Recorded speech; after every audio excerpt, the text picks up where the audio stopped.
And we begin this morning with breaking news. A tragedy is unfolding right now in Clarksville after a 2-year-old was shot and killed during a violent home invasion. Our Cuthbert Langley at the scene on Princeton Drive for us. And Cuthbert, I know it's been difficult for you and for everyone out there this morning. Do officers have any idea why someone would shoot a 2-year-old child? Amy, that is still the biggest question this morning, and I can tell you, as neighbors have now woken up, as we've seen children getting on the school bus, a lot of people here are shocked that this happened in this neighborhood. This 2-year-old who was killed was just days away from his 3rd birthday. Let me step out and show you the scene right now. I just spoke with a Clarksville police officer who tell me it will still be several hours before they are finished with their investigation. You can see crews down there at the home with their crime scene investigation truck out there continuing to process the scene. Officers are keeping pretty much everybody a good ways back. Only people down the road here allowed down the road are neighbors. Here's a look at the scene from earlier in the night. This happened around 11 o'clock here on Princeton Drive. Details still few and far between at this point, even 8 hours after this shooting. But we know a man came into the home and started shooting. That 2-year-old boy pronounced dead on the scene here. Another person has been rushed to Vanderbilt Medical Center where he is in critical condition. There were others in the house too, several others. They were not injured, and they have been helping police with this investigation. I just talked to the Clarksville police spokesperson and asked her if she believes this was a targeted shooting, but she says they still have a lot of work left to do before answering that question. And this situation, Amy, truly is affecting so many people this morning, including police, who are urging you at home to come forward if you have any information.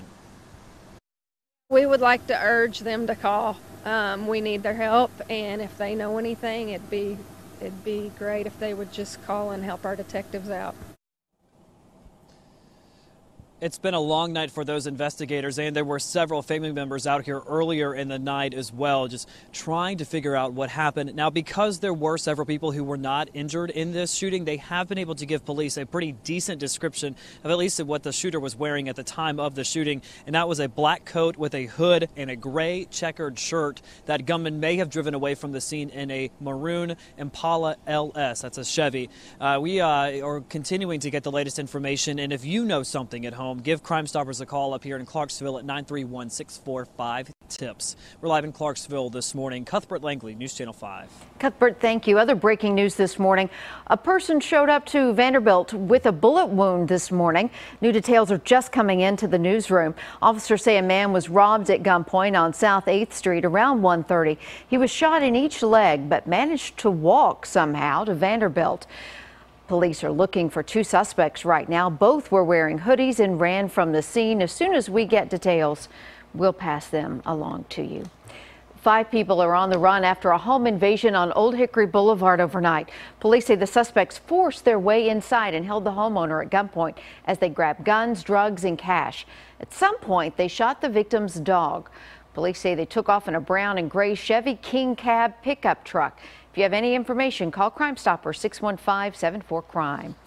And a man is recovering after being shot in his own backyard. The victim told police that he heard a muffled sound behind his home on Ocala Drive and then noticed he'd been grazed by something. He's expected to be okay. Police think it could have been a BB gun. It's not clear if the victim was targeted.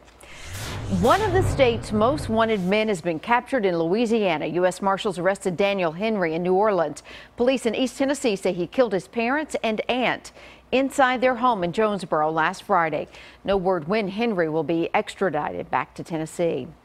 And the case against the man charged with the disturbing murder of his girlfriend is now in the hands of a grand jury. That's according to the Herald Citizen. Edward Walsh is accused of killing Militia Moiser at their home in Hillam back in August. Investigators say he dismembered her and buried her in a shallow grave. A utility worker later found Moser's remains. Walsh is charged with second-degree murder. And new this morning, a fire captain in Kentucky is facing charges. Officials say Brent Sisk is accused of threatening his girlfriend with a gun, then punching her in the face and choking her until she passed out. The 44-year-old is facing several charges, including domestic violence.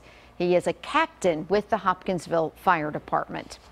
A bizarre crash sends one person to the hospital, but police are still looking for several others who were in the car. A driver slammed into this power pole on Cane Ridge Road just after 3 yesterday morning. Investigators think the car was involved in a shooting outside a club nearby just a few minutes earlier. It's not clear if the person taken to the hospital was the driver or not. No word yet if charges have been filed. The road in front of a collapsed building in Lawrenceburg is back open this morning. Crews spent hours clearing debris over the weekend. The owner is responsible for the rest of the rubble. Crews were renovating the structure when it fell in Friday afternoon. One person was rescued from inside but was not seriously hurt, thank goodness.